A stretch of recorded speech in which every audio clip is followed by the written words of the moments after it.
রাজধানীর ইন্টারকন্টিনেন্টাল হোটেলের সামনের সড়কে পুলিশের সঙ্গে সংঘর্ষের পর শাহবাগে অবস্থান নিয়ে বিক্ষোভ করছেন ইনকিলাব মঞ্চের নেতাকর্মীরা। আজ শুক্রবার বিকেলে সংঘর্ষের পর সন্ধ্যায় শাহবাগে অবস্থান নেন তারা। এতে শাহবাগ মোড় দিয়ে যান চলাচল বন্ধ রয়েছে, তবে বারডেম হাসপাতালের পাশ দিয়ে মৎস্য ভবনের দিকে রাস্তা খোলা রয়েছে।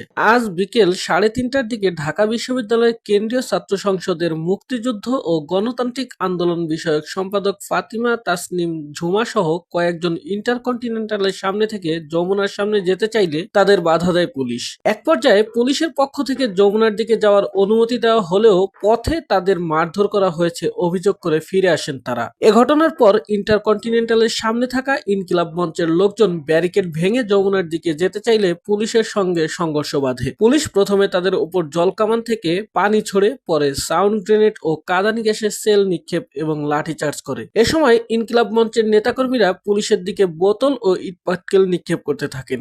এ ঘটনায় ইনকিলাব মঞ্চের সদস্য সচিব আব্দুল্লাহ আল জাবের, মঞ্চের ঢাকা বিশ্ববিদ্যালয়ের মুখপাত্র ও ডাকসু নেত্রী ফাতিমা তাসনিম ঝুমা সহ অনেকে আহত হন। এ ঘটনায় আহত হয়ে অর্ধশতাধিক ব্যক্তি ঢাকা মেডিকেল কলেজ হাসপাতালে যান বলে জানিয়েছেন হাসপাতালের পরিচালক ব্রিগেডিয়ার জেনারেল মোহাম্মদ আসাদুজ্জামান। তিনি সাংবাদিকদের বলেন, আহত ব্যক্তিদের মধ্যে কোনো গুলির রোগী পাওয়া যায়নি। যারা আহত হয়ে এসেছেন তাদের জরুরি বিভাগে রেখে চিকিৎসা দেওয়া হচ্ছে। অনেকে চিকিৎসা নিয়ে চলে গেছেন। আহত ব্যক্তিদের শরীরের বিভিন্ন স্থানে আঘাতের জখম রয়েছে। আহত ব্যক্তিদের মধ্যে বেশিরভাগ রোগী জখম ফেটে যাওয়া, থেতলে যাওয়া। পুলিশের সঙ্গে সংঘর্ষের পর ইনকিলাব মঞ্চের নেতাকর্মীরা ছত্রভঙ্গ হয়ে শাহবাগ, বাংলা মোটর ও পরিরবাগের দিকে চলে যান। থেমে থেমে প্রায় 1 ঘন্টা ধরে এসব এলাকায় পুলিশের সঙ্গে ইনকিলাব মঞ্চের নেতাকর্মীদের সংঘর্ষ হয়। পরে সন্ধ্যা 5:30টার দিকে তারা শাহবাগে এসে আবার জড়ো হয়ে বিক্ষোভ শুরু করেন। ঢাকা 8 আসনের 11 দলীয় নির্বাচনী ঐক্যের প্রার্থী ও এনসিপির মুখ্য সমন্বয়ক নাসিরউদ্দিন পাটোয়ারী সহ